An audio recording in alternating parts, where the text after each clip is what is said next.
QM, ये जो शब्द आप सुन रहे हैं ये बहुत महत्वपूर्ण है, इसलिए क्योंकि इसने पूरा नंबर गेम जो है वो बदल दिया है। मैं आपको अभी पाकिस्तान का नंबर गेम समझाने की कोशिश करती हूँ। ये तीन बड़े चेहरे तो आपको नजर आ रहे हैं, लेकिन इन चेहरों के पीछे भी बहुत से महत्वपूर्ण चेहरे हैं जिनके वापस हाथ छीन या खींच लेने से इमरान खान की पार्टी या कोएलिशन से पूरा का पूरा मामला पलट गया है। पीटीआई 133 यहां पर, पाकिस्तान तहरीक इंसाफ यानी इमरान खान की पार्टी, पीएमएल-क्यू +4 उसके आप जोड़ दीजिए, और ऐसे ही करके जीडीए उसके 3 सांसद देखिए अभी साथ में है, अभी पार्टी छोड़ी नहीं है लेकिन कह रहे हैं छोड़ सकते हैं, माफ कीजिएगा पार्टी नहीं कोलिशन, बीएपी का 1 जोड़ दीजिए, इसमें एएमएल का भी 1, कुल मिलाकर जो आंकड़ा बनता है वो 142 का, यानी अल्पमत में आ गई सरकार। क्यों? क्योंकि आंकड़ा है बहुमत का 172। अब इस 172 के आंकड़े को कैसे विपक्ष ने एकदम पीछे छोड़ दिया है, इससे आप समझ लीजिए। पीएमएलएन नवाज शरीफ की पार्टी के 84 है, पीपीपी भुट्टो की पार्टी के आप देखिए 56 है, एमएमए के 15 यहां पर सांसद हैं, एमक्यूएम जिसने आज 7 छोड़ा है, साझा प्रेस कॉन्फ्रेंस में मौजूद थे, वो 7 सीटें हैं। पीटीआई के जो बागी है इनको मत जोड़िए, तब भी आंकड़ा जो है वो 172 के आसपास पहुंच जाता है, लेकिन जब आप इनको जोड़ देते हैं और अन्य 15 को जोड़ देते हैं तो ये देखिए मैजिकल आंकड़ा कहां 172 और कहां ये मामला पहुंच जाता है कुल 199 सीटों पर। तो ये कंपैरिजन आप देख लीजिए, और यही गणित अब ये समझा रहा है कि गद्दी नशी इमरान खान को अब जल्दी जाना होगा, चाहे नो कॉन्फिडेंस मोशन में वोटिंग हो कि ना हो, क्योंकि 199 विपक्ष पूरे की पूरी साझा प्रेस कॉन्फ्रेंस में दिख रहा था कि कितने कॉन्फिडेंट हैं, और इसीलिए अब इमरान की कुर्सी बहुत बहुत मुश्किल में। इस बीच इमरान की पार्टी के एक सीनियर लीडर है और सरकार में मंत्री है फैसल, जो ये कह रहे हैं सनसनीखेज दावा करते हुए कि इमरान खान की जान को खतरा है।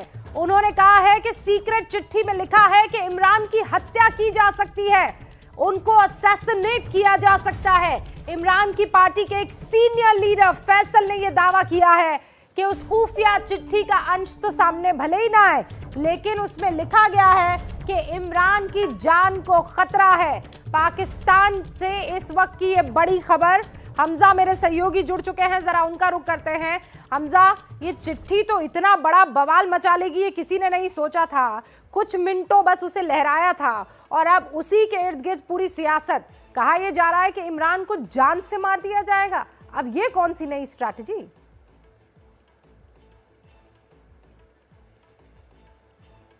देखिए रूबिका, चिट्ठी की हकीकत जो है वो बड़ी बड़ी अजीब सी है।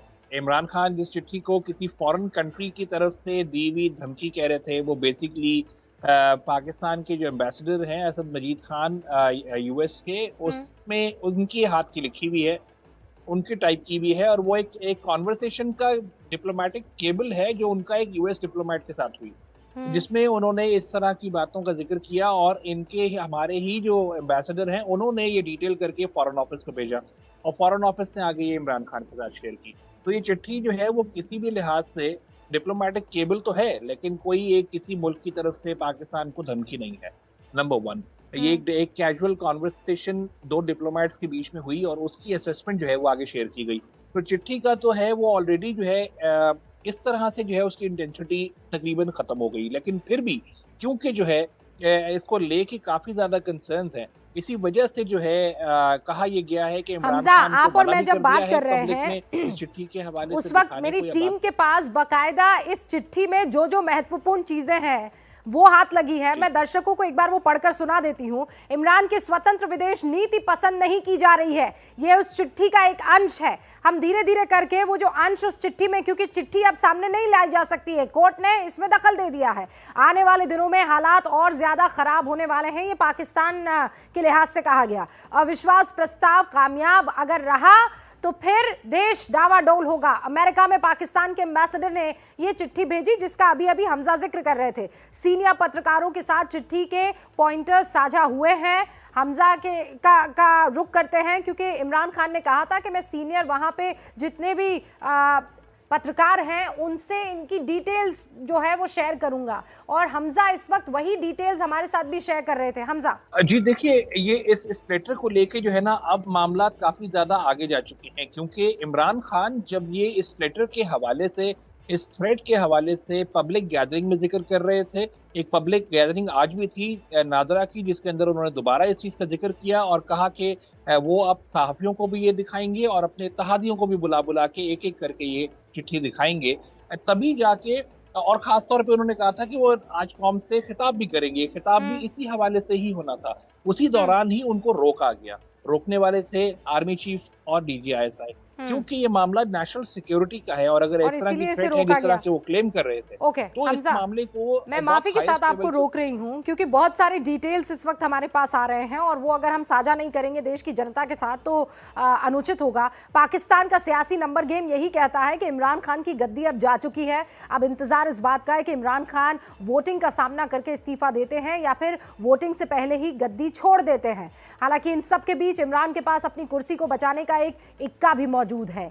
इस पत्ते का इस्तेमाल कर पाना भी इमरान के लिए इतना आसान नहीं है। आप इन सारी कड़ियों को जोड़िए, सीनियर नेता का आना, ये कहना कि इमरान की जान को खतरा है, इमरान खान का ये कहना कि हमें विदेशी ताकतों से नुकसान होने वाला है, वो डरा रहे हैं, तो वो तुरुप का इक्का क्या है, देखिए। आज से 30 साल पहले इसी मार्च के महीने में इमरान खान ने क्रिकेट विश्व कप की हारी हुई बाजी को पलट दिया था और पाकिस्तान क्रिकेट के इतिहास का पहला और इकलौता विश्व कप अपने नाम किया। कि इस जीत में कदम कदम पर किस्मत ने साथ निभाया था। लीग मैच में 2 बार बारिश ने उनकी टीम को गेम से बाहर होने से बचा दिया था, लेकिन आज 2022 में इमरान की किस्मत शायद 1992 जैसी बुलंद नहीं है। पाकिस्तान में प्रधानमंत्री इमरान खान के सितारे गर्दिश में नजर आ रहे हैं, क्योंकि फिलहाल न तो किस्मत उनका साथ दे रही है, न ही कुर्सी बचाने के लिए नंबर उनके पास।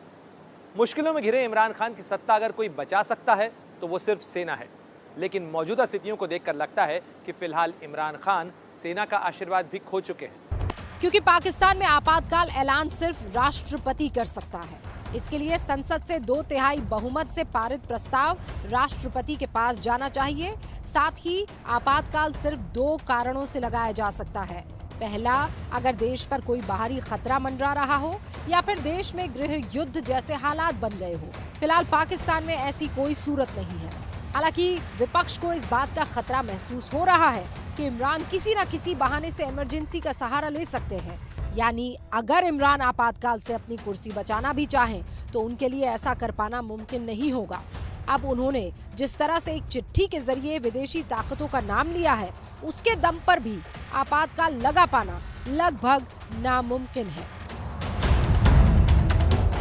पाकिस्तान के प्रधानमंत्री इमरान खान यदि इमरजेंसी को लागू करने की तरफ आगे बढ़ते हैं तो भी उसमें उन्हें सफलता नहीं मिल सकती, क्योंकि ये जो आपातकाल की जो घोषणा करना और उसे जो लागू करवाने की जो पूरी कवायद है उसमें आर्मी और ISI जाहिर है कि सहयोग नहीं करेगी और ऐसे में उन्हें इस तरह की कवायद करने में भी उन्हें विफलता का सामना करना पड़ेगा।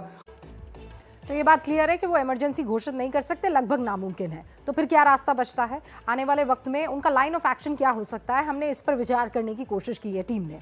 इमरान का पहला विकल्प ये है कि वो उन लोगों से फिर से संपर्क साधे जिनका साथ छोड़ने से उनकी सरकार अल्पमत में आई है, डील साधने की कोशिश करे। हालांकि ये विकल्प जो है वो लगभग ना के बराबर आप मान लीजिए। उनके पास दूसरा ऑप्शन ये है कि वो संसद भंग करके देश में नए चुनाव का ऐलान करे। तीसरा विकल्प ये है कि वो सदन में विश्वास मत हारकर जनता के सामने सियासी तौर पर खुद को शहीद साबित करे। और चूंकि पाकिस्तान में चुनाव अगले साल ही है और विपक्षी पार्टियां भी चुनाव में जाने के मूड में नजर आ रही है, ऐसे में इमरान शहीद बनकर जनता का दिल जीतने का दाव चल सकते हैं। और इमरान खान शायद विकल्प के तौर पर इसकी तैयारी में जुट भी गए हैं, क्योंकि उनके करीबी ये दबी जुबान में मान रहे हैं चुनाव होना चाहिए। उसकी मांग उन्होंने शुरू कर दी है।